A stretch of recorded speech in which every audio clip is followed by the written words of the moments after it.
when we've only got, what, an hour and a half? So now, okay, don't laugh, but to tell it in a reasonable amount of time, I thought stories move faster when they're told in rhyme. So here it is, to you from me, Donny and Otto Rapography. It all began back in Utah. I was 4 years old. Started singing with my brothers and the sound was like gold. So my folks took a leap and said, what the heck, we gotta get these monsters out to California. Me, I miss my sandbox, but I like the beach. And I practiced at home while my brothers cut their teeth at the barbershop quartet at Disneyland, where they were soon discovered in a way that no one could have planned. See, remember Andy Williams? Well, his dad saw their spark when they sang a couple songs on Disneyland After Dark. Andy had to agree, those boys could carry a tune. And so they went on a show and made the audience swoon. I tell you, people sure loved them, but I felt left out. I mean, come on, at 5 years old, I knew what showbiz was about. So in 1962, I made my big debut, and I showed the whole world what little Donny could do. You want the sunshine, my only sunshine. You want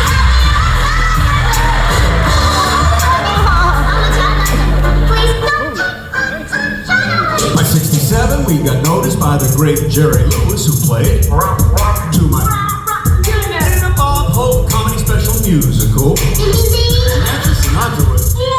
Of course, when you're busy, ask me where you got it. And miraculously, none of us became too much of a jerk. But we were changing, wanted to rebrand as the Osmonds, a rock and roll band. Two number ones in 71 said everything will go with. And we were still, we'd also part. The Flip Wilson had us on to say, just wait, there's more, yo. Osmond Mania hits and make no mistake. This was more than just magazine covers of me eating cake. They made bobbleheads, trading cards, and a cartoon stack. No, I forgot about that. 72 we went middle with. 73 Led Zeppelin's label endorsed. 74 toured the world again, but soon changed courses as Marie and I officially first joined forces. What did we do? We did our best. Kept on singing and won a few awards, no less. In fact, the very first AMAs got quite a reaction when I got to present with my friend Michael Jackson. Me too. Rolling Stone, Johnny Carson, Hollywood Squares. We were busy young stars with big starry hair.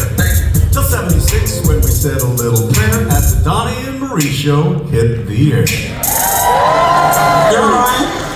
4 non-stop years we ran this boy with a blast with all those catchy songs and guests. It sure went fast. And while those memories are sure to last and last, you can rest assured the costumes will stay in the past.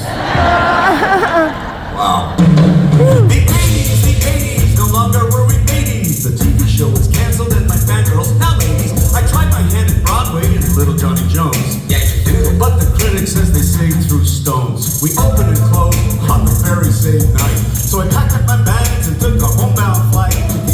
Is this the end? Does everyone hate me? No, wait, I know a guest star on the Love Boat will save me. To stage your career, you need all the fans you can get. But in 1982, I had a quarter-life crisis. Disappeared and grew a beard in this group. See, I had vices, but no one took notice until 1985 when this Jeff Beck video reminded folks I was alive. Name? Donny Osmand. I started getting meetings with producers and the like. Did some shows, released some singles, really tried. But the radio stations all thought Donny Osmand was taboo, that their listeners considered me a Square. It's true. The teachers across the country played my single without saying who this mystery artist was behind the song they were playing.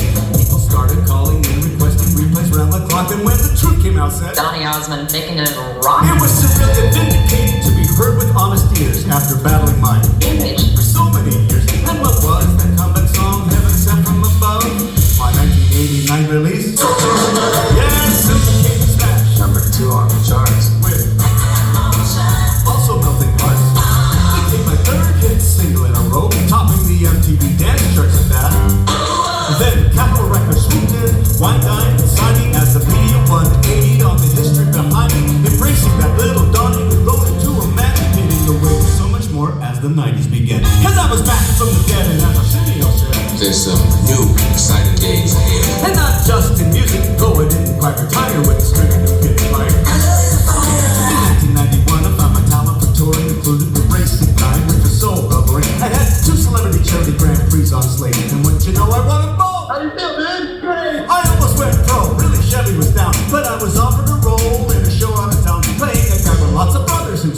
stood out.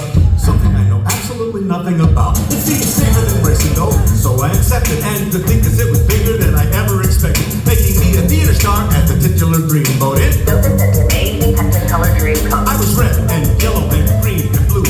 Over 2,000 performances, a movie version too. I was like cloth flat, feeling rap. Whoa, you know, I didn't look too bad. But after 6 years of passing and a standing ovation, I got a call from the folks over at Disney. They said, Donny, look, we know you're not Chinese, but we really like your voice and could you do this, please? How could I say no to bringing life a Disney prick?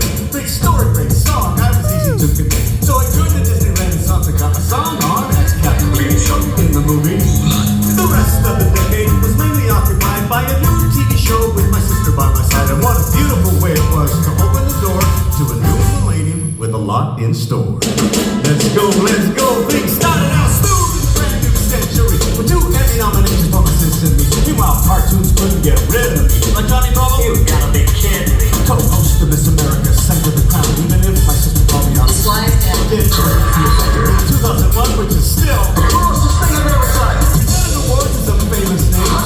Carried the torch for the Olympic Games, 2 years hosting. And hey, got another Emmy nom for that. And we got a pyramid of friends at Roswell. I can't believe you get to be Donny Osmand. Did a Texas Twins band, but we freaked out Ozzy. Got a star with the whole Osmand posse. Wade Brady, Lynn Erman, Lynn O, Larry King, Oprah and Rachel Wendell, and between Dr. Phil, Jimmy Kimmel, Pierce Morgan, and Swell.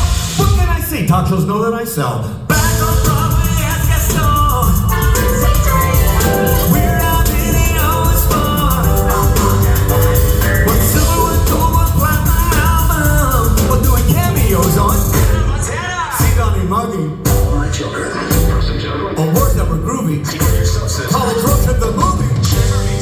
Then in the fall of 2008, despite all the projects I had on my plate, my sister and I set an opening date. 6 weeks at the Flamingo, it was gonna be great. Little did we know it would change our career. 6 weeks extended to 11 years. I thought to reminisce about the cheers of the tears, but the clock still ticking, so we gotta switch gears.